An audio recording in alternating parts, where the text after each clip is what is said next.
Ever wondered why a dollar today doesn't hold the same value as a dollar 10 years ago?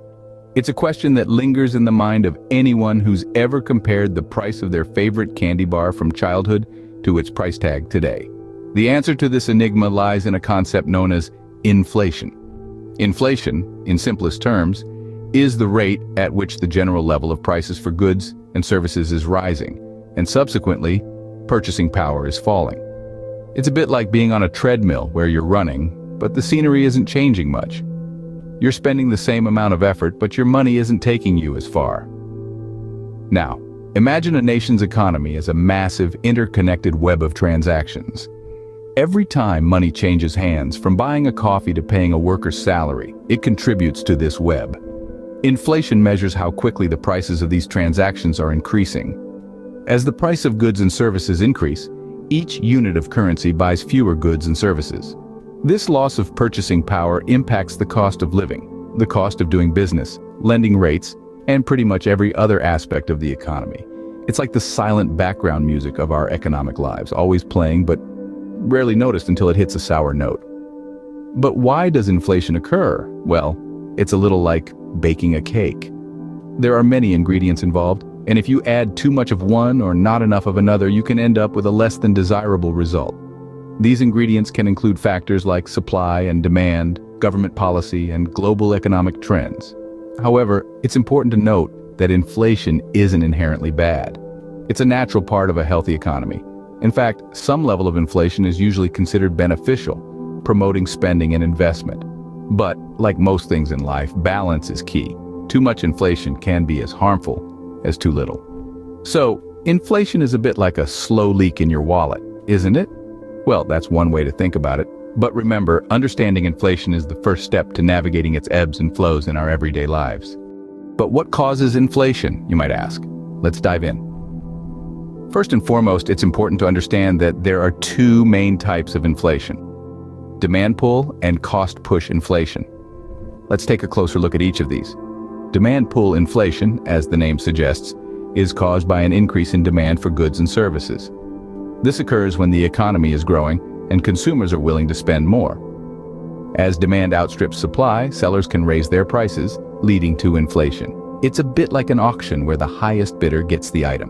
When everyone has more money to spend, the price of the item, or in this case, the general level of prices in the economy, goes up. On the other hand, we have cost-push inflation.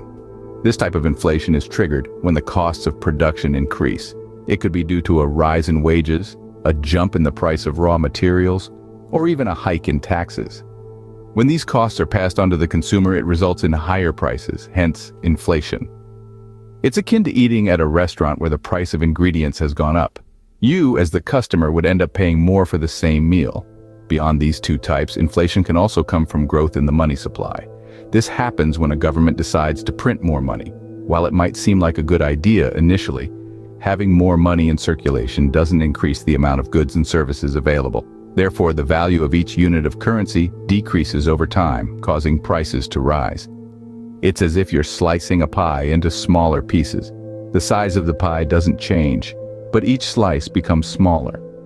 So inflation can be the result of either increased demand for goods or increased costs of producing those goods, or even a growth in the amount of money circulating in the economy. Inflation isn't all bad news, though. While it's true that unchecked inflation can wreak havoc on an economy, a moderate amount of inflation can actually have several benefits. Let's explore some of these potential advantages. First off, inflation can help reduce the real burden of debt. Here's how it works. Suppose you borrowed $100 last year when a loaf of bread cost $1.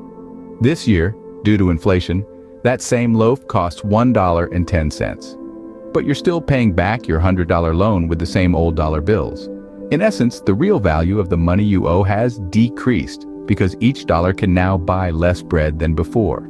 So, for those in debt, a bit of inflation can be a good thing. Next, inflation can encourage spending and investment. When prices are expected to rise in the future, people tend to buy and invest more now to get ahead of those increases. This can stimulate economic activity and growth. If you knew the price of a car was going to go up next year, you might be more inclined to buy it now, right? Inflation can also allow nominal wages to increase. While no one likes the idea of their money buying less, a rising cost of living often leads to demands for higher wages. If these demands are met, people's nominal wages, that is, the actual amount of money they earn, can go up. And if wages rise at the same rate as prices, people's purchasing power remains the same. However, it's important to note that these benefits are most likely to occur when inflation is moderate and predictable. If inflation gets too high, or if it fluctuates wildly, it can cause more harm than good. So, while inflation often gets a bad rap, it's not entirely undeserved, but it's also not the whole story. In the right dosage, inflation can actually be a sign of a healthy, growing economy. However, too much inflation can be like too much of a good thing. It's like eating all the chocolates in the box in one sitting. Sure, it's enjoyable for a moment, but the stomachache afterwards? Not so much. So, let's dive into the downsides of inflation.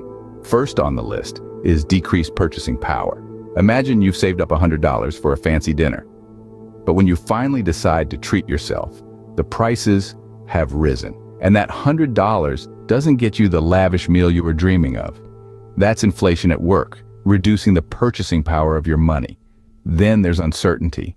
Businesses, investors, and consumers alike thrive on predictability. When inflation rates fluctuate wildly, it can make planning for the future a bit like trying to hit a moving target. This uncertainty can lead to reduced economic activity and growth. Next, let's discuss income redistribution. Inflation doesn't affect everyone equally. Those with fixed incomes or cash savings may find their purchasing power dropping. On the other hand, those with assets that increase in value with inflation, like property or stocks, may actually benefit. This can lead to an uneven distribution of wealth, further exacerbating social inequalities. And finally, we come to the big bad wolf of the economics world, hyperinflation. This is when inflation spirals out of control, with prices increasing at an alarming rate. It can lead to a complete breakdown of a country's monetary system. Ask anyone who's lived through it, and they'll tell you it's not a pretty sight. In short, while a little inflation can stimulate spending and investment, too much can erode purchasing power, create uncertainty, exacerbate wealth disparity, and even lead to the economic nightmare of hyperinflation. So, while some inflation can be beneficial, too much can cause significant economic problems. Like many things in life, it's all about balance. Too much of a good thing can quickly turn sour, and inflation is no exception. Inflation, then, is a bit of a double-edged sword. As we've seen, inflation is a complex and multifaceted concept. It's not merely about rising prices, but about the interplay of supply and demand, the role of money in the economy, and how these factors interact in a dynamic and ever-changing environment. Inflation can be caused by numerous factors, including demand pull factors, where demand outstrips supply, and cost push factors, such as rising production costs. It's like a dance, with the economy and inflation moving in step, though not always harmoniously. Inflation is not inherently bad. A dance, with the economy and inflation moving in step, though not always harmoniously. Inflation is not inherently bad or good. Rather, its impact can be seen as a balance of pros and cons. On one hand, a moderate level of inflation can stimulate economic growth, encourage spending rather than hoarding, and allow for nominal wage increases. It's like adding a little spice to a dish. It can enhance the flavor and make things more interesting.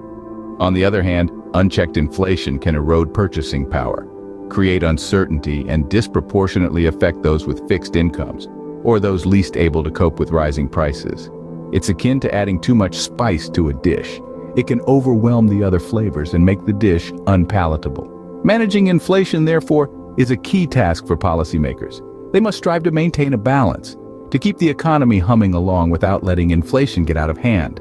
It's a delicate balancing act, like walking a tightrope.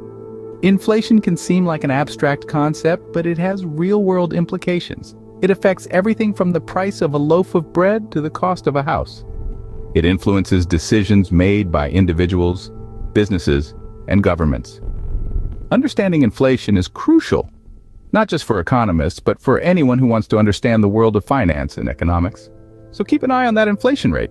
Your wallet will thank you.